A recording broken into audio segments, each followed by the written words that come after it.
Hey, welcome to an in-between Saturday morning block party episode. So, still not doing regular episodes, but let's not think about that. Let's talk about the Kappa Mikey pilot episode. Wow. Can't believe that is actually out. Yeah. It was uploaded to the internet 2 days ago on July 26th. Now, one of the first episodes of Saturday Morning Block Party I did was an interview with Andrew Kaiko, who was one of the animators on the Nicktoons show Kappa Mikey. And I actually like Kappa Mikey. You know, I can see it how it is as a 21-year-old with more developed taste, but I do appreciate the fact that it exists. And at one point, I thought it was the second funniest thing in the world. The first being Bo Bo Bo Bo Bo Bo. And if you don't know, this Nicktoons show was originally meant to be for MTV, and it was slightly more adult. And there was a pilot made for the MTV version, which had been kind of lost, and people really weren't sure where it is, but now we have it. So let's talk about it. The first thing to talk about is, okay, Kappa Mikey's art, the final Nicktoons version, it was never really good. It really has that how to draw manga book you ordered from Scholastic book orders or book fair aesthetic, which, you know, as a kid you thought looked pretty okay, but now it's not very good. But it's better than what we have in the MTV version. In the MTV version, it looks a lot less clean, and it still has that how to draw manga book style. And a lot of the designs have a lot more detail. And I think Gonard looks the most different out of all of the characters. Wano's he's got a little more flair to his design. Mitsuki's got bigger boobs and cleavage. And let's see. And everyone's just got a little bit more detail, I would guess. But Gonard, he looks a lot more inhuman and monstrous. And everything just doesn't look as good, doesn't look as sharp, doesn't look as polished as it was on Nickelodeon, on Nicktoons. Which, I don't know exactly why.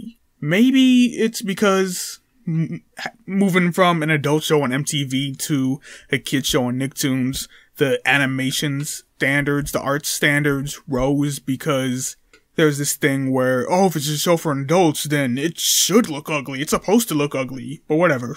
Now, the very, very first thing you notice when you see this pilot is that it uses licensed music, and it's not just in the beginning, it's throughout the whole thing, which is kind of MTV's thing with Daria and Beavis and Butthead, to the point where, because of copyright and licensing agreements, the only way to watch some MTV shows the way they're intended to be watched is through fan projects like the Daria Restoration Project, or this, like, I think it's 80 gigabytes collection of Beavis and Butthead online, where people took VHS recordings and DVDs and official DVDs and recordings of the songs, and they mixed it up together illegally so that you can watch it, because otherwise the only way to watch it is a cut up version with stock music. This is a thing that actually happened with Mission Hill, and it probably would have happened with Kappa Mikey if Kappa Mikey stayed on MTV. That is, if it got a DVD release at all, because with Kappa Mikey on Nicktoons, I think Australia got a full season release, but they get a full season release of everything. But with Kappa Mikey, it was just this one DVD, which I had.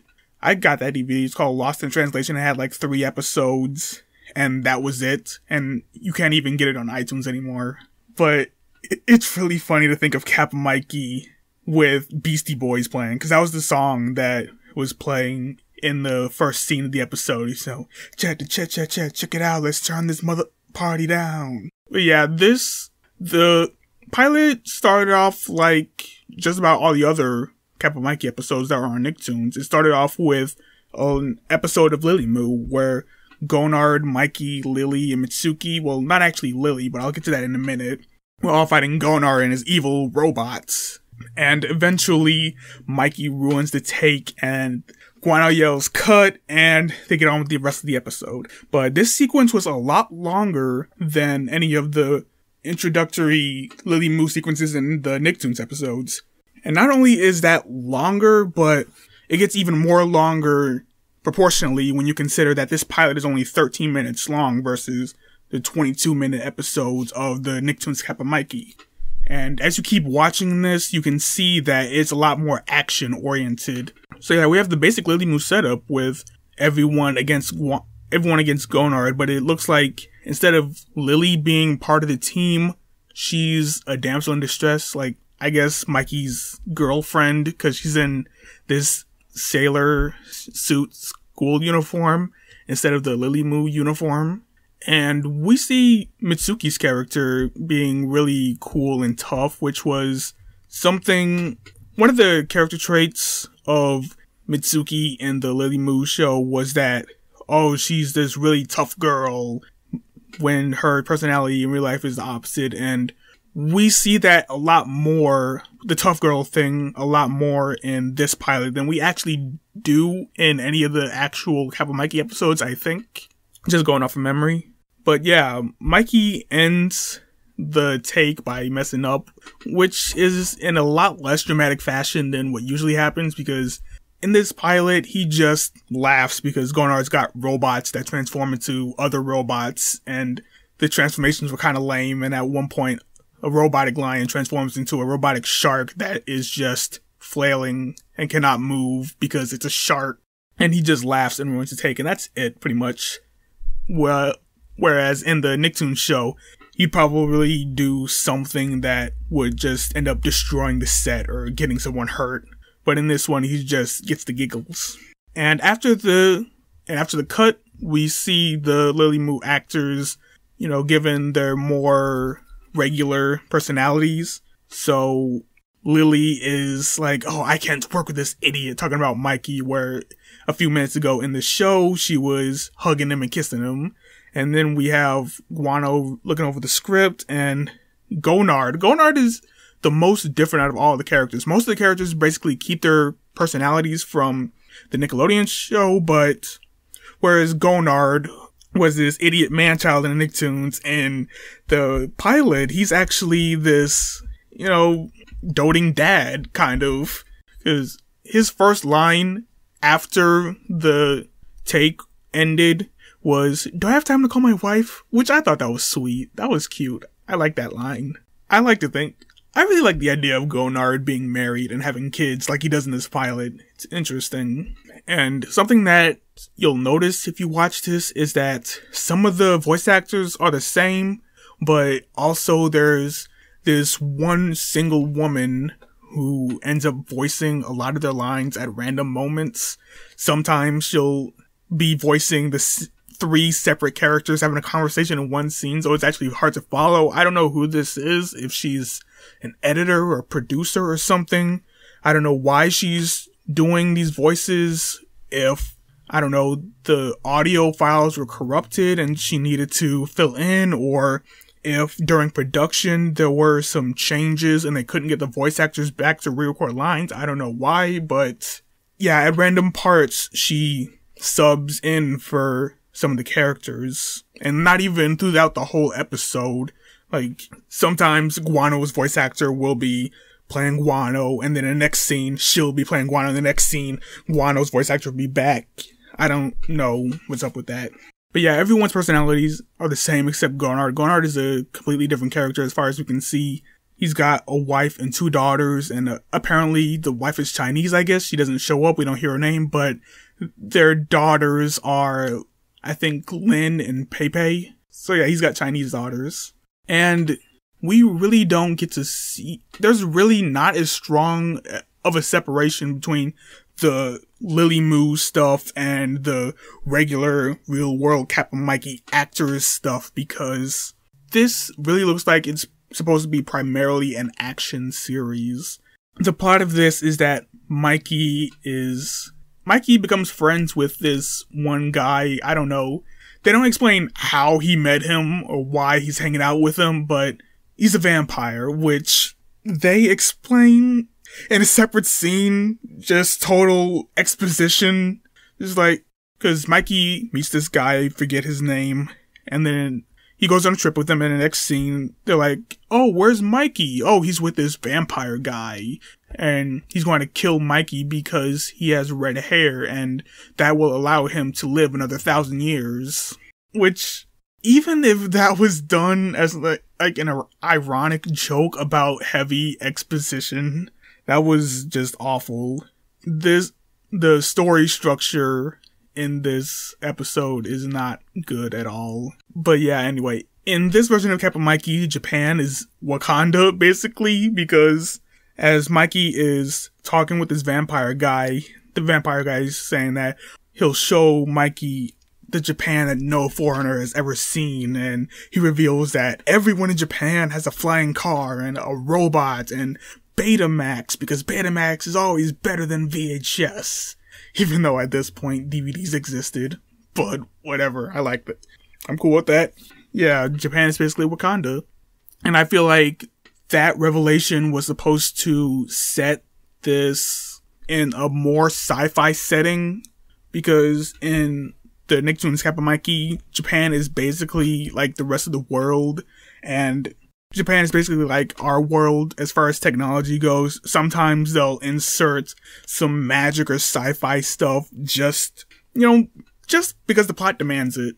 But in this, it's like a codified part of the world building that Japan is secretly way, way, way more technologically advanced than the rest of the world, and they keep that a secret. But anyway, when they realize that Mikey is going to get killed by the vampire, the Lily Moo crew goes off to save him. And again, even though they're actors in an action show, they act like they do in the show, because they go to this island and there's a ton of robots, not really, guarding the place, and they straight up murder all of them with swords and knives and spiked yo-yos, and they just do it without any hesitation. Like, that's just a normal part of their day. Like, they're real life action heroes, not just actors.